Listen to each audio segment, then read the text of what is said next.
Saludamos al economista Alberto Acosta, expresidente de la Asamblea Nacional Constituyente. Economista Acosta, importante conocer con usted sus conceptos, sus preocupaciones de toda esta situación que estamos pasando con el conflicto interno armado, la necesidad de tenerlo, los costos económicos y sociales que significa. Bueno, en primer lugar, un saludo fraterno y sin lugar a dudas creo que comparto preocupaciones con la gran mayoría de compatriotas. La situación que estamos atravesando es muy complicada, muy difícil y sin lugar a dudas ansiamos encontrar respuestas claras y precisas. Pero esta preocupación, en mi caso, se agudiza por ver la forma en que el poder quiere utilizar para enfrentar una realidad que es estructuralmente compleja y que no puede circunscribirse solo a una visión nacional, sino que tiene que tener una concepción también internacional. Me preocupa sobremanera que la respuesta sea priorizar la militarización de la sociedad y también, ¿por qué no decirlo?, la neoliberalización de nuestra economía. Yo creo que esos son caminos muy complicados que no van a resolver los problemas. El tema no es solo de llenar las calles y plazas de más policías y militares. No digo que no haya que combatir el crimen organizado. Hay que hacerlo, hay que enfrentarlo con el peso de la ley, con la Constitución y las leyes en la mano. Pero no creo que la solución sea la militarización. Y menos aún que se resuelvan los problemas dando paso a respuestas neoliberales que son de alguna manera también corresponsables de lo que estamos viviendo en el país. ¿Cuál es el resultado de las políticas neoliberales, particularmente de los dos últimos gobiernos? Una mayor cantidad de pobres, una mayor diferencia entre ricos y pobres, el resultado del austericidio, el ahorro a ultranza, buscar el equilibrio fiscal, provocando un desequilibrio social, nos está pasando factura. El tema es que de alguna manera se vuelve esto una guerra desigual, pues el narcotráfico tiene enormes recursos, casi podríamos decir ilimitados con la situación que se ha dado con las conexiones internacionales, y no tiene escrúpulos, no tiene límites. En la contraparte, el Estado tiene límites que lo impone el derecho internacional, lo impone temas de soberanía y en el caso de Ecuador, incluso límites de carácter económico. ¿Cómo equilibrar esa balanza? En primer lugar, entonces, habría que entender si el camino de la guerra, entre comillas, es el más adecuado. Por una razón muy simple, en primer término, por el hecho de que les estamos dando el estatus de combatientes, de beligerantes combatientes a criminales. Y eso no puede ser así, porque si aceptamos que los criminales son beligerantes combatientes, están dentro del marco del derecho humanitario internacional. No es cuestión de aquí de eliminarlos porque pasan a ser prisioneros de guerra. Ya desde esa sola perspectiva hay una aproximación jurídica equivocada. No digo que no haya que enfrentarlos, de ninguna manera, pero por esa vía no. El segundo problema grave es que al priorizar la respuesta militar, al tratarse de un conflicto interno armado, se da preeminencia a las Fuerzas Armadas que subordinan a la Policía Nacional y a la postre pueden terminar por subordinar el poder político civil. Y eso no ayuda a resolver los problemas, porque en un ámbito de estos no podemos restringir nuestras prácticas democráticas, hay que fortalecerlas. Ese para mí es un punto medular, Gustavo, y creo que en eso tenemos que estar claros. Además, aquí hay un tema de fondo. ¿Qué país ha ganado la guerra al narcotráfico? ¿Desde cuándo hay una guerra impulsada por los Estados Unidos contra el narcotráfico? Casi medio siglo, por lo menos 40 años. ¿Ha habido resultados? No. ¿Quién está poniendo los muertos? Sobre todo los países del sur en donde se produce y sobre todo se está moviendo gran parte del negocio. ¿Dónde se realiza el negocio? En el norte, donde además están los grandes centros de consumidores. En ese escenario tenemos otras experiencias, el caso de México. El caso de Colombia, el caso de México es lacerante. El presidente Felipe Calderón, que estuvo 6 años en el poder desde el año 2012, abrió la puerta con que llamó la guerra al narco. ¿Y qué es lo que se provocó? Una duplicación de muertos con el sexenio anterior, 125.000 asesinatos, miles de personas desaparecidas y no se ha resuelto el problema, al contrario, los cárteles de la droga en México son los más poderosos que están inclusive influyendo en nuestra situación. Lo mismo sucede en Colombia. Yo creo que en ese escenario habría que tener claridad de cuál es el enemigo que tenemos entre manos. Efectivo, es un enemigo poderoso, al parecer tiene recursos ilimitados. Además, se mueve porque detrás está una lógica de acumulación capitalista a ultranza. Es el negocio más capitalista de todos los negocios capitalistas. Se funciona incluso en contra del Estado. No requiere el Estado, le enfrenta al Estado y calcula las intervenciones del Estado en los precios de los productos que coloca, porque hay una demanda interminable. Mientras no se afecte el tema del consumo, la demanda, no podremos tener soluciones. Para ponerlo en términos Ahora, muy sencillos. podría la gente interpretar que usted está de acuerdo con Ricardo Patiño. Él dice que Correa hizo bien en tranquilizar a las mafias, en tranquilizar a las bandas delincuenciales.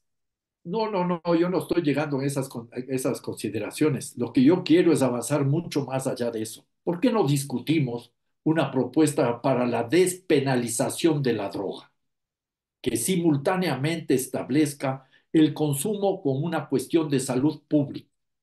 Claro y preciso. Ese es el camino. Ya sé que solo el Ecuador aislado no puede impulsar esa tesis, pero le he escuchado una tesis similar al presidente Petro. ¿Por qué no hacer una alianza de muchos países, sobre todo de la región, y comenzar a levantar esa tesis? En la medida que la droga deje de ser ese gran negocio, el mayor negocio del sistema capitalista, podremos enfrentarlo de una mejor manera. Y es un negocio que tiene como una hidra múltiples cabezas, porque no solo está metido el tema de la droga, está el tráfico de armas, está el tráfico de personas, están extorsiones que no necesariamente tienen que ver con la droga. Tenemos el caso de las vacunas y otra multiplicidad de crímenes en este escenario que se nutre de dos elementos. Uno, que tiene que ver con la acumulación de capital, la codicia de determinados grupos y determinadas personas. Miren, por ejemplo, lo que significa el lavado de activos en nuestro país. Se calcula que son por lo menos 3.500 millones de dólares al año. Y por otro lado, la pobreza y la miseria, porque muchos jóvenes que están envueltos en este tipo de delitos lo hacen porque no tienen otras alternativas. Es una juventud sin futuro. Ahora, Y ese es un economista escenario que a mí me preocupa Acosta, sobremanera, Gustavo. ¿qué alcances podría tener esa despenalización? Podemos entender esto como ha sucedido ya en algunos países, incluso en América, el caso de Uruguay, de proceder así con respecto a drogas blandas, a la marihuana y otras drogas parecidas, pero ¿qué en cuanto a las drogas duras, Bueno, el heroína, tema aquí, cocaína, esa situación del fentanilo que está volviéndose una verdadera amenaza en contra de la humanidad? claro, ese es parte de los problemas, porque se combate a la droga, los carteles de la droga, las bandas criminales vinculadas a este negocio, porque este es un negocio, ¿ya? Encuentran cada vez más oportunidades de lucro porque los precios suben mientras más se combaten. E inclusive, desde la lógica del capital, cuando aumenta la demanda, hay más opciones de oferta y se diversifica la oferta. Ya no solo es la cocaína, está el fentanilo y muchas otras drogas sintéticas. En ese escenario nosotros tenemos que ir pensando cómo dar una respuesta estructural y profunda. No se trata de no hacer nada, no se trata de no enfrentar al crimen organizado, hay que hacerlo, pero en todas sus manifestaciones. Yo considero que si el presidente Noboa realmente quiere enfrentar este flagelo, tendría que también enfrentar todo lo que significa el lavado de activos. A mí me sorprende que una economía como la ecuatoriana, que tiene un estado de estancamiento, la situación de estancamiento empezó en el 2014-2015 y luego una caída espectacular con la pandemia, el manejo neoliberal, es una economía que no ha llegado a los niveles de prepandemia, es la única de la región. Sigamos viendo cómo se construyen edificios, edificios de lujo, y hay gente que tiene plata para comprarlos, inclusive al contado. Algo no funciona aquí. Gran parte de nuestra economía se mueve por el flujo de lavado de narcodólares, a más de las remesas de nuestros compatriotas. Pero eso es otra cuestión que no podemos mezclarla. Aquí hay un tema muy grave, Gustavo, que hay que reconocer. Nuestra economía ya no puede diferenciarse entre la economía del narcotráfico y la economía normal. No hay economía de los malos y economía de los buenos. Todo está interrelacionado. El sistema financiero, el sistema bancario está infiltrado profundamente por los capitales de la droga, como está infiltrado también en la justicia, la policía, las Fuerzas Armadas, el Estado mismo. Se ha dicho que incluso el deporte podría estar infiltrado con los intereses de los narcotraficantes. Ahora, economista Costa, si esta figura del conflicto interno armado, que es la que ha asumido, creado de alguna manera el gobierno de Noboa, no es la salida, la despenalización que sugiere usted no lo resuelve todo, ¿cuál sería la figura o cuáles serían los componentes de esta figura para el caso de Ecuador? Bueno, en primer lugar, habrá que entender en qué problema estamos realmente metidos. ¿Cómo llegamos a esta situación? ¿Cuál es el momento que estamos atravesando y cuáles son las perspectivas con diversos escenarios? Esa es una primera cosa que hay que hacer. No digo que debemos quedarnos cruzados de brazos esperando hasta tener una respuesta. Hay que actuar. Entonces, se requieren políticas de corto plazo.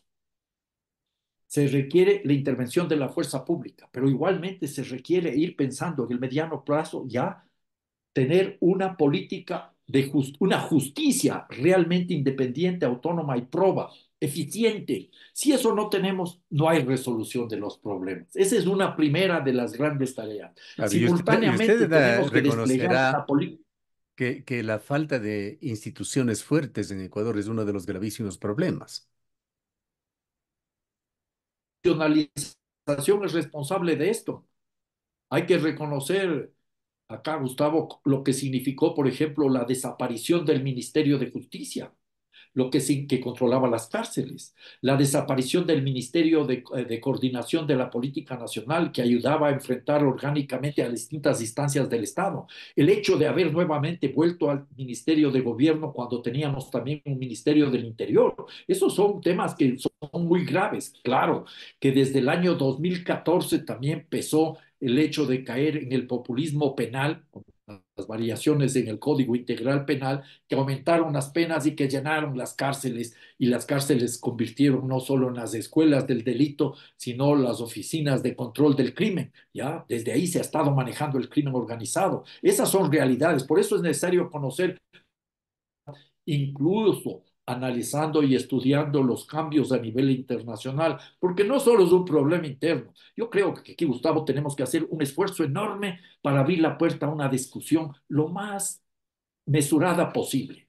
No caer en aquella lógica de algunos grupos políticos que le acusan a otro grupo político de los problemas. Y el grupo acusado les acusa a los otros. Y nos pasamos diciendo que están ahí la causa de los problemas. No, los problemas son mucho más complicados, no solo construidos internamente, sino externamente. Un segundo paso fundamental tiene que ver con dar respuestas a esa juventud abandonada. Educación, salud, empleo, una visión de país. No sé si las personas que este rato nos ven y escuchan tuvieron la oportunidad de ver ese video en donde los jóvenes tiguerones cantaban el himno de los tiguerones y no el himno del Ecuador, el himno de los tiguerones, porque la patria para ellos no significa nada. Los tiguerones y los otros grupos del narcotráfico son los mayores empleadores en el país. Es bueno escuchar a un analista, a un catedrático, a una persona preparada, capaz, como Fernando Carrión, que nos demuestra con cifras cómo el mayor empleador del Ecuador es el narcotráfico, cerca de 50.000 personas. ¿Y qué va a pasar si retiramos de esas bandas 10.000 y no resolvemos el tema de la pobreza? Nuevamente se Pero, incorporarán 10.000 nuevos. ¿qué papeles da usted, qué peso da usted a temas de los cuales se habla contemporáneamente con la situación que estamos viviendo? Esto de la ciudadanía universal o el relajamiento que se dio en los filtros que deberían existir en fronteras y en puertos, o sacar la base de Manta, o transar con las mafias criollas. Vamos por partes. En primer lugar, ¿qué significa la ciudadanía universal? Invito a que se lea el artículo 416 de la Constitución. y voy a leer el párrafo correspondiente. El párrafo correspondiente, el numeral 6 habla, propone el principio de ciudadanía universal, la libre movilidad de todos los habitantes del planeta y el progresivo fin de la condición de extranjero como elemento transformador de las relaciones desiguales entre los países, especialmente norte-sur. Propugna. No es que dice que hay que entregar la ciudadanía a todas las personas, propugna. Y eso tiene que ver con un origen moral profundo. A nuestros compatriotas, cuando se da esta gran estampida migratoria, sobre todo luego del atraco bancario de los años 90, se les trataba como a criminales. Yo trabajé durante muchos años ese tema, en España, en Italia, en todas partes. El crimen venía de la mano de los ecuatorianos o de las ecuatorianas. Entonces nosotros reclamábamos derechos, trato humanitario para nuestros compatriotas. Y en la Constitución de Montecristi planteamos este objetivo, no es que es una práctica a realizarse inmediatamente, propugna la ciudadanía universal.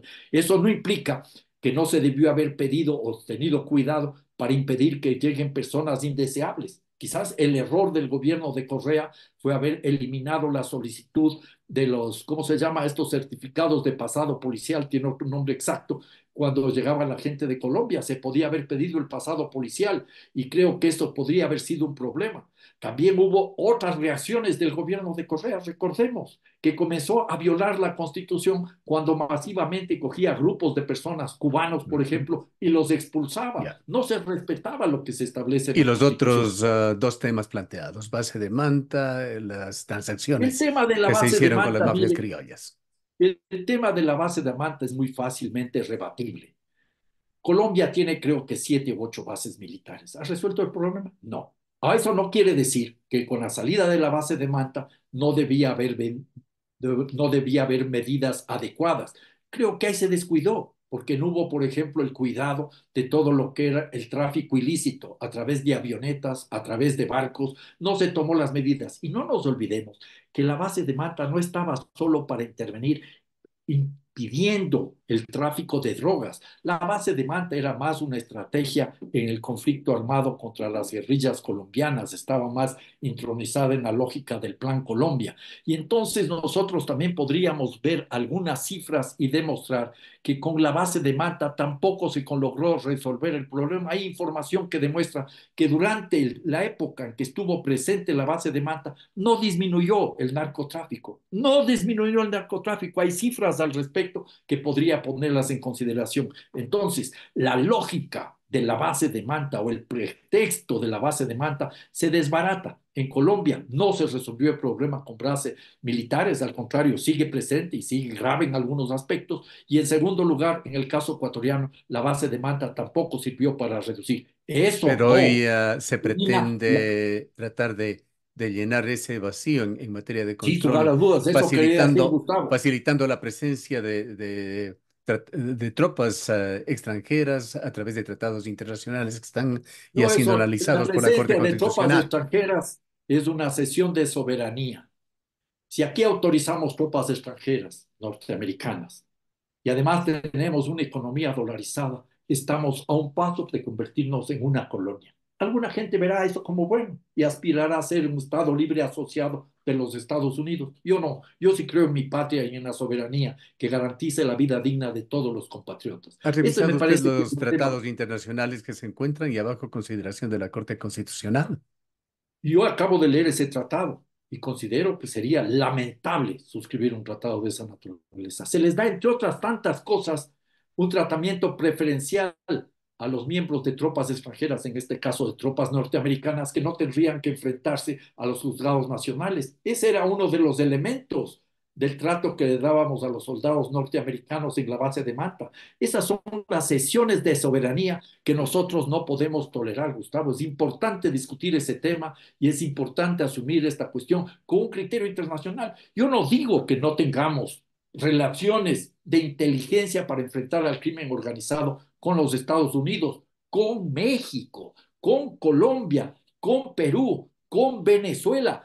Todos los estados deberíamos tener una suerte de agencia de intervención, pero no de represión y menos de imposición imperial. Esto es uno de los temas que tiene que ser discutido en nuestro país. El Asumir la tiempo, militarización y la presencia internacional de tropas para aumentar la represión no creo que sea la solución. el tiempo se nos agota, economista Costa. Había Imposible un punto analizar pendiente, toda había un la punto pendiente. problemática. Sí, desarrollaremos en estos últimos segundos que nos quedan. ¿Cuál era el tercer punto? Ya me perdí con el La entusiasmo de la transacción conversación. que se hizo con las mafias criollas.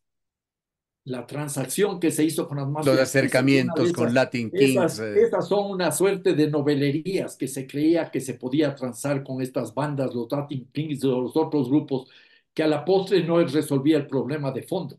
No se le daba futuro a la juventud y no se estaba enfrentando el tema desde una perspectiva internacional. El Ecuador se ha transformado de lo que fue una isla de paz en una plataforma orgánica del crimen organizado entre dos grandes países productores de coca y que comercializan coca y una lógica que sigue expandiendo. Con una economía dolarizada tenemos las mejores posibilidades para desarrollar este tipo de actividades ante la ausencia de respuestas del Estado, no solo de respuestas represivas o de la justicia, sino sociales. Requerimos muchísimo más justicia social para enfrentar este problema. Así como el gobierno plantea un presupuesto y una política de financiamiento de la guerra, yo quisiera que plantee igualmente un presupuesto y una política de financiamiento de la política social. Desde mi perspectiva, de cada $10 que vayan para enfrentar este problema, uno debe ser para la fuerza pública, 10 para la inversión social. Esa sería una relación digna, potente, para intentar resolver estos problemas. En no más de 30 segundos, les ruego sugerir dos o tres cosas que significan un golpe de timón en lo que está haciendo el actual gobierno. En primer lugar, olvidarse del IVA. El IVA es un impuesto regresivo, golpea más a los que menos tienen, va a desacelerar la economía. Busquemos alternativas. Por ejemplo, echar abajo gran parte de esos subsidios que se dan a través de exoneraciones, incentivos y beneficios tributarios que van a los bolsillos de los grupos económicos más grandes y de las personas más favorecidas. Ahí hay como 1.500 millones de dólares. Pensar en impuestos progresivos a quien gane más que el presidente de la República, un impuesto a la renta que sea progresivo y creciente desde los 35%, un impuesto especial a los grandes patrimonios de más de $1.000.000, dar paso a la negociación de los contratos de las telefónicas que podrían significar $1.000.000.000 y sobre todo canalizar recursos a la educación, a la salud, a atender a la juventud. Hay que construir futuro para los jóvenes con los mismos jóvenes y no imponerles lógicas autoritarias, sino democráticas. Gracias, economista Costa, por habernos Gracias, acompañado. Gustavo. Para mí es un gusto, como siempre. Declaraciones del economista Alberto Acosta Espinosa, expresidente de la Asamblea Nacional Constituyente.